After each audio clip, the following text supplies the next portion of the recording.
अस्सलाम वालेकुम dear student. आज हम स्केलेटल मसल कंट्रैक्शन के बारे में बात करेंगे। सबसे पहले हम स्केलेटल मसल कंट्रैक्शन के मैकेनिज़्म में जाने से पहले, मॉलिक्यूलर मैकेनिज़्म में जाने से पहले हम पहले physiological anatomy of the skeletal muscle हम डिस्कस करते हैं। ठीक है, अब यहाँ पर देखें, एक मसल है, ठीक है, बाइसेप ब्रैकी मसल है, ठीक है। और यहाँ पर हम इसको अगर हम मज़ीद इसकी मसल बंडल की बात करें, मसल फैसिकुलस की बात करें, तो मसल बंडल जो हमें मिलता है वो इस तरह का मिलता है हमें, ठीक है। फिर जो मसल फाइबर्स होते हैं ये मिलकर मसल बनाते हैं, ठीक है। जिस तरह के हमारी बॉडी के अदर सोमैटिक सेल्स होते हैं, ये फाइबर्स इसलिए हैं क्योंकि लेंथ में ज़्यादा होते हैं, ये फाइबरस होते हैं, ठीक है, लेंथ में ये ज़्यादा होते हैं। अच्छा, फिर उसके बाद क्या होता है कि मायोफिब्रिल होते हैं, ठीक है। मायोफिब्रिल में सार्कोमेयर्स मौजूद होते हैं। और सार्कोमेयर्स ये एक यूनिट होता है सार्कोमेयर मायोफिब्रिल का, जो मुख्तलिफ जो सक्सेसिव सार्कोमेयर्स मिलकर, जो कॉन्सिक्वेंटली सार्कोमेयर्स मिलकर एक के बाद दूसरा मिलकर मायोफिब्रिल बनाते हैं। अब जो सार्कोमेयर है इसकी लेंथ होती है 2 माइक्रोमीटर, ठीक है। अब 1 G disc to 2 second G disc के दरमियान जो लेंथ है उसको, वो सार्कोमेयर की लेंथ है, वो एक कंप्लीट सार्कोमेयर कंसीडर किया जाता है। यानी कि ये जी डिस्क है, जिगजैग जी डिस्क है, और ये भी, ठीक है, ये 2 जी डिस्क हैं। इनके दरमियान ये जो पूरी लेंथ है, ये जो पूरा यूनिट है, इसको कहते हैं सार्कोमेयर, ठीक है।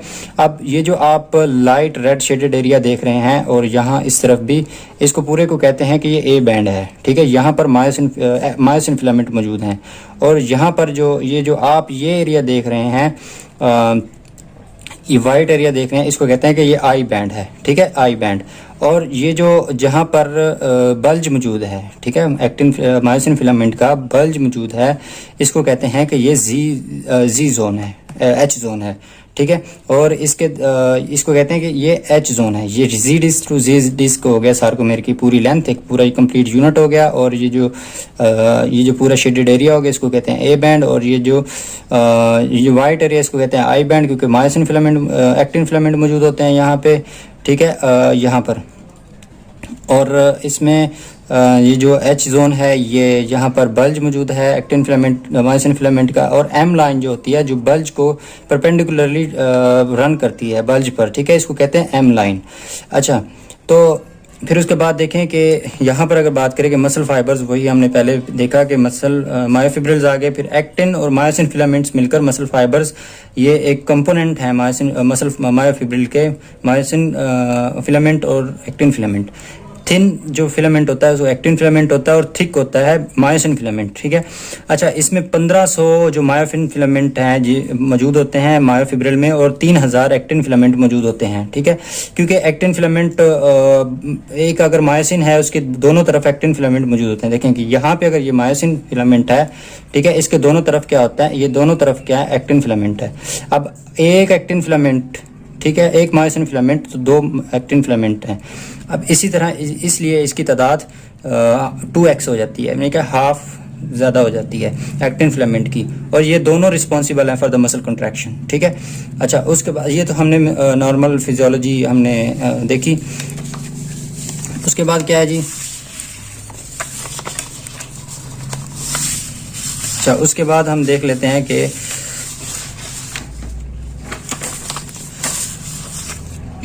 ये मायोसिन है, ठीक है, इस तरह हमने देखा। ये देखें, ये मायोसिन फिलामेंट है, ठीक है। अब ये मायोसिन फिलामेंट के ऊपर यहाँ पर ये जो स्पाइक्स मौजूद हैं, ठीक है, ये स्पाइक्स भी मौजूद होती हैं एंड पर, और ये बल्ज मौजूद है। ये सारा रेड एरिया जो है, इसको कहते हैं कि ये मायोसिन फिलामेंट है। अब यहाँ पर ये मायोसिन फिलामेंट के एक एंड से और एक्टिन फिलामेंट के दूसरे एंड को एक जो प्रोटीन है, वो जो प्रोटीन, इसको टाइटिन प्रोटीन कहते हैं, जिसका मॉलिक्यूलर वेट बहुत ज़्यादा है, 3 मिलियन इसका मॉलिक्यूलर वेट है, ठीक है। वो प्रोटीन एक्टिन फिलामेंट के एक साइड से और मायोसिन फिलामेंट के दूसरी साइड से मिलाती है। ये स्प्रिंगी होती है, ठीक है। और उसके बाद क्या होता है कि ये पूरा मायोफिलामेंट्स है, ठीक है, मायोफिलामेंट इसके ये मायोफिलामेंट है पूरे, ये मीन टू से कि माइक्रोफिलामेंट और एक्टिन फिलामेंट और मायोसिन फिलामेंट, ठीक है। अब ये जो थ्रेड्स हैं, ठीक है, थ्रेड लाइक स्ट्रक्चर है, ये इसको कहते हैं कि ये एक्टिन फिलामेंट है। एक्टिन फिलामेंट किसे कहते हैं? फिलामेंट कहते हैं कि बहुत सारे actin molecule, F actin molecule, ठीक है, अरेंज होते हैं, ठीक है, एक बॉडी एक बनती है, उसको कहते हैं कि ये एक्टिन फिलामेंट हैं, यानी कि बहुत सारे एफ एक्टिन मॉलिक्यूल्स हैं। और मायोसिन फिलामेंट में क्या होता है कि तकरीबन 200 या इससे ज़्यादा, ठीक है, या इससे ज़्यादा जो मॉलिक्यूल मायोसिन के मॉलिक्यूल होते हैं वो अरेंज होते हैं एक बॉडी की शक्ल में। वो क्या करते हैं कि फिलामेंट वो एक कंप्लीट फिर इंटीग्रेट होकर पूरा फिलामेंट बनाते हैं, ठीक है। अब ये जो स्पाइक्स हैं इनको कहते हैं कि ये हेड्स हैं इसके। अब हम डिटेल में ये स्पाइक्स जो हैं इनकी हमने स्ट्रक्चर अभी देखनी है, अभी हम देखते हैं कि नेक्स्ट जो है उसमें देखें कि ये मायोसिन मॉलिक्यूल है, ठीक है, ये मायोसिन मॉलिक्यूल है। और मायोसिन मॉलिक्यूल का पहले ये आर्म, ये टेल है, ठीक है, टेल के बाद जी हिंज आ जाता है, उसके बाद आर्म आ जाती है, जो हिंज से लेकर हेड तक, यानी कि यहाँ तक जो ये जो स्ट्रक्चर है ये आर्म है, ठीक है। और फिर ये हेड आ जाता है, हेड एक्ट्स लाइक, ठीक है, हेड एक्ट्स लाइक एटीपेज, ठीक है, एटीपेज का काम करता है ये एडिनोसिन ट्राइफॉस्फेटेज एंजाइम, ठीक है। ये बाद में हम देखेंगे कि मसल कंट्रैक्शन जब शुरू हो जाती है, मसल कंट्रैक्शन का मैकेनिज्म शुरू होता है, फिर किस तरह ये एटीपेज एटीपी को स्प्लिट करता है। ये जो हेड आप देख रहे हैं यही स्पाइक्स हैं, ठीक है, यही स्पाइक्स हैं जो फार एंड्स हैं मायोसिन फिलामेंट के, वहां से निकल रहे हैं, ये यही हेड्स हैं, ठीक है। ये कंट्रैक्शन में मदद देते हैं इसकी। ये जो स्लाइडिंग फिलामेंट है, उसके स्लाइडिंग फिलामेंट मैकेनिज्म है, उसमें ये बहुत इंपॉर्टेंट किरदार अदा करते हैं ये मायोसिन हेड्स, ठीक है। और पहले क्या होता है कि ये रिलैक्स स्टेट है। अब ये रिलैक्स स्टेट में देखें कि जी लाइंस फार्दर हैं, ठीक है, एक दूसरे से, मतलब कि ये देखें कि यहाँ पर जो ओवरलैपिंग है एक्टिन फिलामेंट की वो बहुत कम है। एक्टिन फिलामेंट की ओवरलैपिंग देखें कि बहुत कम है, मीटू से निग्लिजिबल है, ठीक है। अब रिलैक्स स्टेट में क्या है कि जी डिस्क फार्दर हैं, एक दूसरे से फार अवे हैं, ठीक है। और ये बी बैंड जो है, ए बैंड जो है, इसकी जो लेंथ है ये वाइडर है, ठीक है, ज़्यादा है as compare to the contracted state में। देखें कि ये जी लाइंस गेट क्लोजर, ठीक है, get closer to each other, और ए बैंड इज शॉर्टन्ड, ठीक है, ओवरलैपिंग इज इंक्रीज्ड, यहाँ पर ओवरलैपिंग इज इंक्रीज्ड, ठीक है, यहाँ पर ओवरलैपिंग इंक्रीज हो गई है, एक्टिन फिलामेंट की ओवरलैपिंग ज़्यादा हो गई है, यहाँ पर भी ओवरलैपिंग ज़्यादा हो जाएगी, ठीक है। फिर उसके बाद अगर हम मॉलिक्यूलर लेवल पर बात करें, मायोसिन मॉलिक्यूल की बात करें, तो ये मायोसिन के मॉलिक्यूल जो हैं ये टेल है, ठीक है, ये टेल है। टेल 2 प्रोटीन से मिलकर बना होता है, जिसको लाइट प्रोटीन्स कहते हैं। ये जो 4 प्रोटीन्स आप देख रहे हैं इनको लाइट प्रोटीन्स कहते हैं, 1 2 3 और 4, ये 4 प्रोटीन्स आप देख रहे हैं, ये लाइट प्रोटीन्स हैं, इनको हैवी प्रोटीन कहते हैं, ठीक है। ये टेल 2 प्रोटीन से जो स्पाइरल जो एक हेलिक्स बनाया हुआ है, जिन्होंने जो they are wound to each other, they are wound around each other, ठीक है। ये फिर जाकर एंड पर जाकर ग्लोब्यूलर शेप अडॉप्ट कर लेते हैं एंड पर जाकर, ठीक है। और ये जो आप ये चेन्स देख रहे हैं इनको लाइट चेन्स कहते हैं, और ये टेल हैं, ठीक है। और उसके बाद फिर एक्टिन फिलामेंट की बात करते हैं कि ये एक्टिन फिलामेंट ये कॉम्प्लेक्स, थोड़ी सी कॉम्प्लेक्स है बनिस्बत मायोसिन फिलामेंट के इसकी स्ट्रक्चर, क्योंकि इसमें ट्रोपोनिन मायोसिन कॉम्प्लेक्स मौजूद होता है, ठीक है। फिर उसमें क्या होता है कि एफ एक्टिन मॉलिक्यूल मौजूद होते हैं, एफ एक्टिन प्रोटीन मौजूद होती है। एफ एक्टिन क्या, ये जी एक्टिन प्रोटीन की के मॉलिक्यूल्स मिलकर, ठीक है, जी एक्टिन मॉलिक्यूल मिलकर एफ एक्टिन प्रोटीन बनाते हैं, ठीक है। अच्छा, फिर ये सारी, अगर हम फिलामेंट की बात करें, ये ऐसे मॉलिक्यूल, ऐसे तकरीबन 200 मॉलिक्यूल हों, 200 या इससे ज़्यादा मॉलिक्यूल हों, तो मायोसिन फिलामेंट बनता है। अगर ऐसे मॉलिक्यूल्स अगर mean to say the group of these molecule get closer and they come in the compact structure they give the appearance of the actin filament. ठीक है। अच्छा, अब होता क्या है कि ये जो दो आप थ्रेड्स देख रहे हैं, दो आप ये स्ट्रैंड देख रहे हैं, ये हैं एफ एक्टिन। ठीक है, एफ एक्टिन प्रोटीन के। और ये जो आप ब्लैक कलर में देख रहे हैं, ब्लैक कलर में ये है ट्रोपोमायोसिन। ठीक है। और फिर ये आप ब्लू कलर में देख रहे हैं, इसको कहते हैं कि ये ट्रोपोनिन कॉम्प्लेक्स है। ठीक है। इसके ये बात करते हैं कि ट्रोपोनिन कॉम्प्लेक्स होता क्या है। फिर ये जो आप डॉट्स देख रहे हैं, ब्लैक डॉट्स, ये एक्टिव साइट्स हैं जो एक्टिन फिलामेंट के ऊपर मौजूद हैं। एक्टिव साइट एक्टिन फिलामेंट के ऊपर मौजूद हैं। अच्छा, ये सबसे पहले बात करते हैं कि ट्रोपोमायोसिन क्या है। ट्रोपोमायोसिन एक प्रोटीन है, ठीक है, जो इसके एक्टिन फिलामेंट के अराउंड जो है वाउंड की हुई है। ठीक है, इसके अराउंड इसने ये वाउंड की हुई है। ठीक है, स्पाइरली इसने इसके गिर्द वाउंड किया हुआ है। अच्छा, कहा जाता है कि ये जो ट्रोपोनिन है ये बाइंड करवाता है। इसका एक रोल ट्रोपोनिन कॉम्प्लेक्स का एक रोल ये भी है कि ये ट्रोपोमायोसिन जो फिलामेंट है, इसको ट्रोपोमायोसिन मॉलिक्यूल है, इसको एफ एक्टिन मॉलिक्यूल से एफ एक्टिन जो फिलामेंट एफ एक्टिन मॉलिक्यूल है, इससे इसकी बाइंडिंग करवाता है ट्रोपोनिन कॉम्प्लेक्स। अच्छा, फिर क्या होता है कि ये अगर हम रेस्ट में बात करें कि अगर मसल कॉन्ट्रैक्शन नहीं हुई, अगर रेस्ट स्टेट में है, रिलैक्स्ड स्टेट में है ये मसल फाइबर या मसल कंप्लीटली, ठीक है, तो क्या होता है कि ये ट्रोपोनिन जो है अभी एक्टिव साइट के ऊपर कवर की हुई होती है। एक्टिव साइट को कवर किया होता है, एक्सपोज नहीं किया होता एक्टिव साइट को ट्रोपोमायोसिन ने। यानी कि ये एक इनहिबिटरी कैसे समझ लें कि मॉलिक्यूल है, प्रोटीन है, जो रिलैक्स स्टेट में एक्टिन जो एक्टिव साइट्स होती हैं एक्टिन मॉलिक्यूल के ऊपर उनको कवर किया होता है। ठीक है, ताकि मायोसिन के हेड ना इसके साथ एक्टिन मॉलिक्यूल्स के साथ ना अटैच हो, क्योंकि कवर तो ट्रोपोमायोसिन ने किया हुआ है, तो हेड तो अटैच होंगे नहीं। हेड अटैच नहीं होंगे तो कॉन्ट्रैक्शन मैकेनिज्म नहीं शुरू होगा, कॉन्ट्रैक्शन नहीं होगी। ठीक है, अब ट्रोपोमायोसिन की बात कर लेते हैं। अब ट्रोपोमायोसिन है ये इसके तीन ट्रोपोनिन कॉम्प्लेक्स है। इसका एक ट्रोपोनिन कॉम्प्लेक्स आई, ठीक है, ट्रोपोनिन कॉम्प्लेक्स टी और ट्रोपोनिन कॉम्प्लेक्स सी। ठीक है, ये तीन कॉम्प्लेक्स हैं। ठीक है, तीन प्रोटीन्स मिलकर एक कॉम्प्लेक्स बनाती हैं। अच्छा, जो आई है ये बाइंडिंग करवाता है ये इसकी लाइट बैंड। ठीक है, ये लाइट बैंड यानी कि एक्टिन फिलामेंट के साथ ये जो एक्टिन, ये कंट्रैक्शन में बहुत ज़्यादा इंपॉर्टेंट है। ये एक्टिन फिलामेंट के साथ ये बाइंडिंग करवाता है। ठीक है, एक्टिन के साथ इसकी अफिनिटी ज़्यादा होती है। और जो टी है ये ट्रोपोमायोसिन के साथ अटैच होता है, और जो सी है ये कैल्शियम के साथ अटैच होता है। अच्छा, कैल्शियम के यहाँ पर मैं आपको साथ बताता चलूँ कि कैल्शियम के 4 मॉलिक्यूल्स एक ट्रोपोनिन के यानी कि इसके साथ कैल्शियम के 4 मॉलिक्यूल अटैच होंगे। ठीक है, ट्रोपोनिन कॉम्प्लेक्स में जो सी कंपोनेंट है इसके साथ 4 मॉलिक्यूल कैल्शियम के अटैच होंगे। अच्छा, ये तो हमने मॉलिक्यूलर लेवल पर थोड़ा कॉम्प्लेक्स था एक्टिन का, हमने वो पढ़ लिया।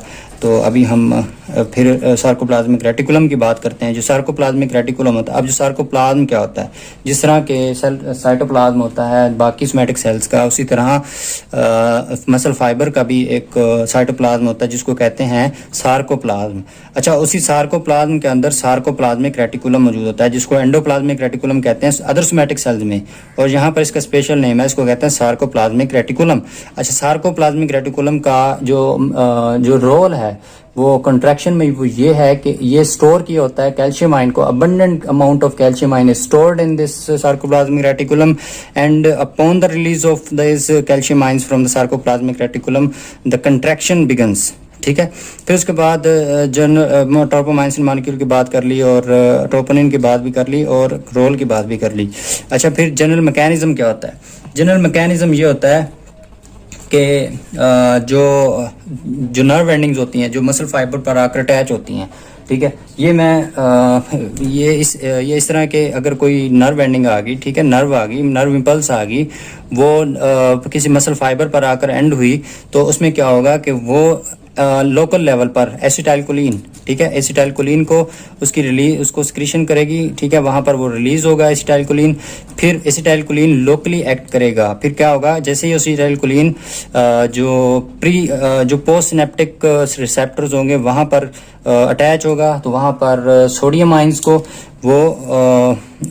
जो सोडियम आइंस होंगे वहाँ पर उनको ओपन कर दे, सोडियम आयन चैनल्स होंगे वहाँ पर ओपन कर दे। जैसे सोडियम आयन चैनल ओपन होंगे फिर क्या करेगा कि ये थे सोडियम आयन चैनल, कौन से थे, वो acetylcholine gated sodium ion channels. फिर सोडियम आयन चैनल्स क्या करेंगे, सोडियम ओपन हो जाएंगे और एक्स्ट्रा सेलुलर फ्लूइड से सोडियम आयंस अंदर की तरफ जाएंगे, यानी कि मसल फाइबर में जाएंगे।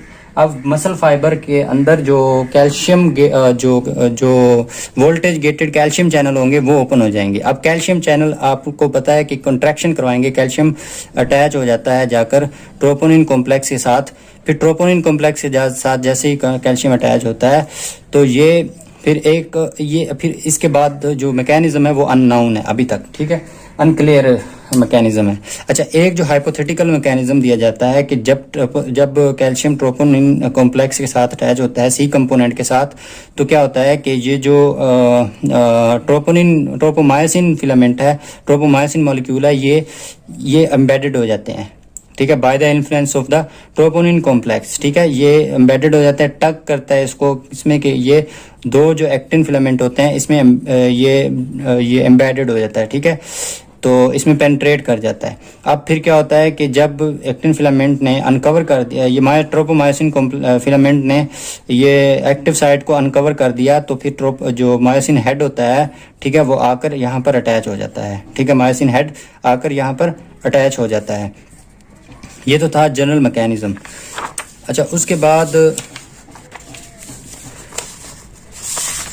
फिर हम बात करते हैं, ठीक है, attraction of the activated actin filament with the myosin cross bridges, ठीक है। अब क्या होगा कि फिलामेंट तो हमने एक्टिव कर दिया, वो कैसे, वो कैल्शियम आयन से, ठीक है, कैल्शियम आयन से फिलामेंट एक्टिव कर दी। इससे पहले हम एक और मॉडल पढ़ लेते हैं,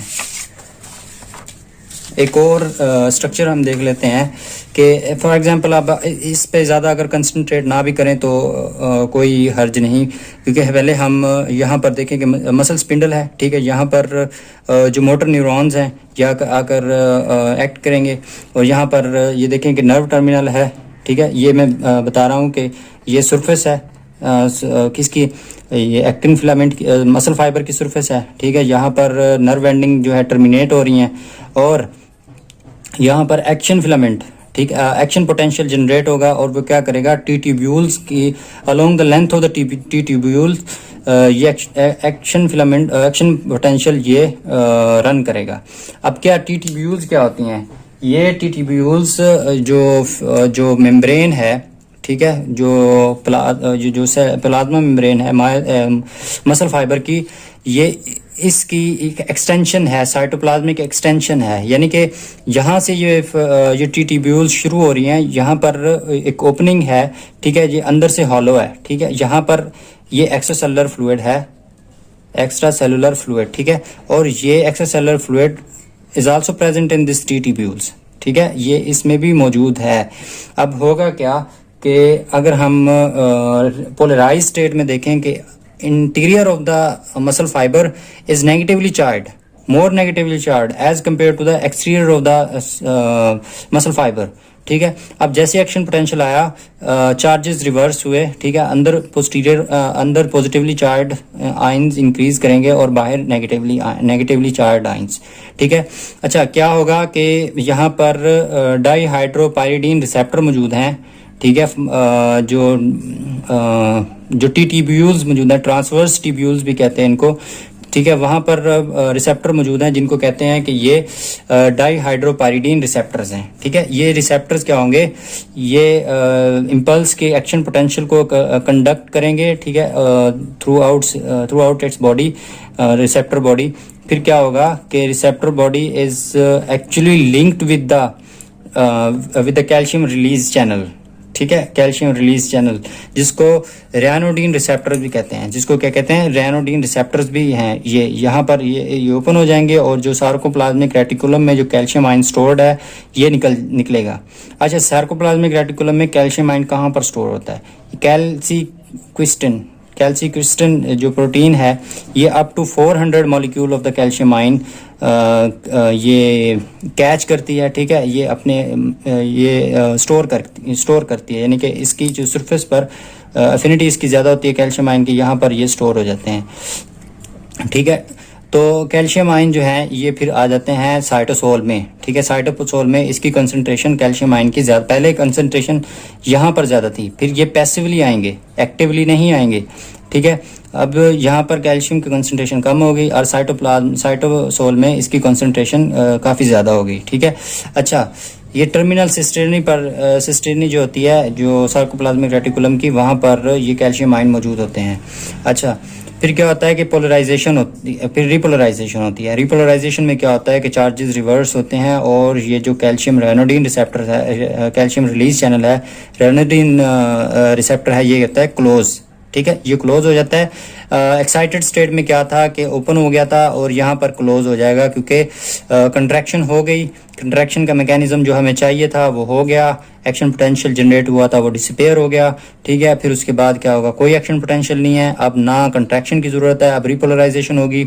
अब क्या होगा, रैनोडीन रिसेप्टर क्लोज हो जाएंगे और यहाँ पर ये जो सार्कोप्लाज्मिक कैल्शियम जो रिसेप्टर है, ठीक है, ट्रांसपोर्टर है, वो एक्टिव हो जाएगा।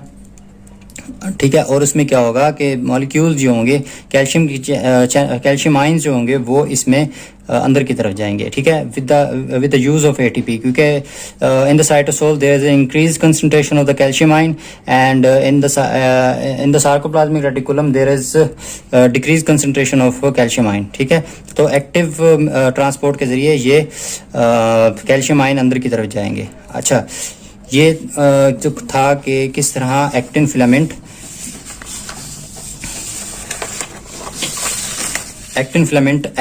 एक्टिव हुए हैं। ठीक है, एक्टिवेट इस मतलब कि जो एक्टिन फिलामेंट था, जो पहले भी हमने पढ़ा कि जो ट्रोपोमायोसिन था, ट्रोपोनिन कॉम्प्लेक्स था, वो कैल्शियम आयन की कंबाइन होने की वजह से कैल्शियम आयन के साथ वो एक्टिन फिलामेंट को एक्टिव कर देता है। ठीक है, अच्छा, एक्टिव साइट्स पर ये जो है एक्टिव साइट है, ये जो ब्लैक डॉट्स देख रहे हैं आप, ये हैं एक्टिव साइट्स। ये एक्टिन फिलामेंट है, ये मायोसिन फिलामेंट है। ठीक है, अच्छा, क्या हुआ था कि एक्टिव साइट्स जो थी वो उसकी जो इंट्रैक्शन होना था वो मायोसिन के साथ वो होगा। अच्छा, जो एक्टिव साइट्स थी ये अनकवर हो गई हैं। अब मायोसिन फिलामेंट का हेड क्या करेगा, वो हेड के साथ हेड मैंने पहले आपको बताया कि एक्स एज एटीपीएस। ठीक है, एटीपीएस का काम करता है, ये एटीपीएस एंजाइम का काम करता है। अच्छा, इसमें होगा क्या कि पहले जो एटीपी मौजूद है यहाँ पर, एटीपी जो माइटोकॉन्ड्रिया भी बनाता है, एटीपी जो बहुत इंपॉर्टेंट होती है मसल कॉन्ट्रैक्शन में। अब ये एटीपी यहाँ पर मौजूद है, ये क्या करेगी कि ये जो मायोसिन हेड होगा इसके साथ जाकर अटैच हो जाएगी। अच्छा, एटीपी जैसे अटैच हुई तो ये ब्रेक हो जाएगी इसमें एडीपी में। ठीक है, एडीपी प्लस फास्फेट। ठीक है, इसमें जाकर ये अटैच हो जाएगी। अच्छा, एटीपी एडिनोसिन डाईफास्फेट। ठीक है, ये डाईफास्फेट है, ये ट्राईफास्फेट है। अब एक फास्फेट यहाँ से निकल गया, अब इसी फास्फेट ने क्या करना है कि इसी फास्फेट ने कंट्रैक्शन का जो मैकेनिज्म है उसको ड्राइव करना है, जो कि कहते हैं वॉक अलोंग थ्योरी। ठीक है, रैकेट थ्योरी भी इसे कहते हैं। ठीक है, तो ये वॉक अलोंग थ्योरी है। अच्छा, इसमें होता क्या है कि जैसे ही इसके साथ एटीपी अटैच हुई, ठीक है, एटीपी के इसको ये मैं ऐसे बनाता हूँ कि ये है एक्टिन फिलामेंट, मायोसिन का हेड है। यहाँ पर एटीपी अटैच हुई, इसने क्या किया कि इसने कन्वर्ट कर दिया एटीपी को एडीपी और फास्फेट में। अच्छा, जब तक एटीपी इसके साथ मौजूद थी, ठीक है, तब तक ये इनहिबिटरी स्टेट में था, तब तक ये मीन टू से कि इसके साथ एक्टिव साइट के साथ कंबाइन नहीं हुआ था, एक्टिव साइट के साथ अटैच नहीं हुआ था। जैसे ही इसने एटीपीएज ने अपना काम किया, एडीपी को एडीपी अलग हो गई, फास्फेट अलग हो गया, उसको क्या हुआ कि ये इसकी एफिनिटी इसके साथ बढ़ गई एक्टिव साइट के साथ, क्योंकि एनर्जी मौजूद है तो एक्टिविटी बढ़ गई, इसकी एफिनिटी इसके साथ मायोसिन हेड की एक्टिव साइट के साथ बढ़ जाती है। अच्छा, जैसे ही इसकी एफिनिटी बढ़ी तो क्या होगा कि वहाँ पर पावर स्ट्रोक एक्टिव होगा, पावर स्ट्रोक, ठीक है, इन दिस मूवमेंट, इस मूवमेंट में पावर स्ट्रोक एक्टिव होगा। अच्छा, पावर स्ट्रोक जब एक्टिव हो गया, ठीक है, पावर स्ट्रोक जब इस सिमत में एक्टिव हुआ इन दिस डायरेक्शन, तो क्या होगा कि ये जो एक्टिन फिलामेंट होगा ये इस तरफ स्लाइड करेगा, इस तरफ क्या करेगा, ये स्लाइड करेगा। यही मीन टू से कि यही एक स्लाइडिंग मैकेनिज्म जो हमने पीछे पढ़ा, वो ये मैकेनिज्म है कि ये इस तरफ ये स्लाइडिंग फिलामेंट करेगा। यानी कि सार्कोमेयर के जो मैंने बताया था कि ये जी लाइंस हैं, ठीक है, तो ये सार्कोमेयर है पूरा, ये जो एक्टिन फिलामेंट था ये क्लोजर हो रहे हैं, ठीक है। इसका मतलब है कि जैसे इस मूवमेंट इधर कैसे हुआ, पावर स्ट्रोक पैदा हुआ, अब ये जो इसकी यहाँ पर क्या होगा कि यहाँ पर आर्म मौजूद है इसकी, और ये यहाँ पर हिंजेस मौजूद हैं, और यहाँ पर हेड मौजूद है, ठीक है। अब क्या होगा कि ये जो हिंजेस होंगी, ठीक है, ये इस डायरेक्शन में, पावर जो हेड होगा वो इस डायरेक्शन में मूव करेगा, ठीक है। ये लिफ्ट होगा थोड़ा सा ऊपर की तरफ और ये इस डायरेक्शन में मूव करेगा, यानी कि जो जहाँ पर इसकी जगह थी, यहाँ पर इसकी जगह थी हेड की, ये जो हेड की यहाँ पर जगह थी वो यहाँ पर आ जाएगा, इमेजिनरी लाइन ड्रा की गई है वो यहाँ पर आ जाएगा। अच्छा, उसके बाद क्या होगा कि फिर ये इस तरफ मूव करेगा। अब एक जो सिर्फ जितने ज़्यादा मायोसिन हेड होंगे उतनी ज़्यादा कंट्रैक्शन जो स्ट्रेंथ होगी, ठीक है, वो ज़्यादा होगी, यानी कि contractile strength of the skeletal muscle will be higher if there is increase amount of myosin head, ठीक है, क्योंकि ज़्यादा हेड जो होंगे वो ज़्यादा पुल करेंगे इसको, ठीक है। इसकी जो सार्कोमेयर का जो डिस्टेंस होगा वो कम हो जाएगा इस तरह, ठीक है। इसको कहते हैं walk along theory, racket theory भी कहते हैं, जिससे पावर स्ट्रोक पैदा होगा। अच्छा, फिर क्या होता है कि आखिरी हम देख लेते हैं कि फैन इफेक्ट। ये फैन इफेक्ट क्या होता है? अच्छा, जो एटीपी जो चाहिए होती है इसको इस साइकिल को, इस पूरे साइकिल को ड्रा करने के लिए जो एटीपी चाहिए होती है, ठीक है, वो उस एटीपी को जिस तरह यूज़ होती है, मतलब कि जो एटीपी उस साइकिल को ड्राइव कर रही है, इस पूरे साइकिल को, इस पूरे कंट्रैक्शन मैकेनिज्म को ड्राइव कर रही है, इसको कहते हैं कि ये फैन इफेक्ट है। ये इसका क्या है? ये इसका फैन इफेक्ट है। अब होता क्या है कि जिस तरह मैंने पहले बताया कि जो एक्टिन फिलामेंट हैं वो जैसे ही एक्टिव हो जाएंगे और जो एक्टिव साइट जो होंगी वो अनकवर हो जाएंगी और मायोसिन हेड इसके साथ अटैच हो जाएगा। तो मायोसिन हेड अटैच होने से पहले एटीपी इसके साथ अटैच होगी। अब जैसे ही एटीपी अटैच हुई तो क्या होगा कि एटीपी मायोसिन हेड होगा, ATPase acts as ATPase and it will break the ATP into the ADP and phosphate, ठीक है।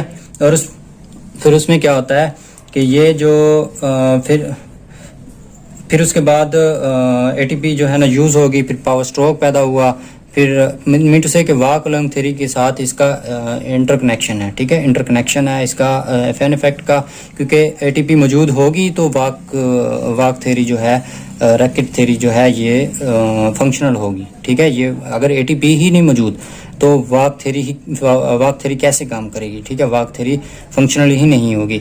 ये पूरा जो एटीपी यूज़ होने का जो इफेक्ट है इसको कहते हैं फैन इफेक्ट।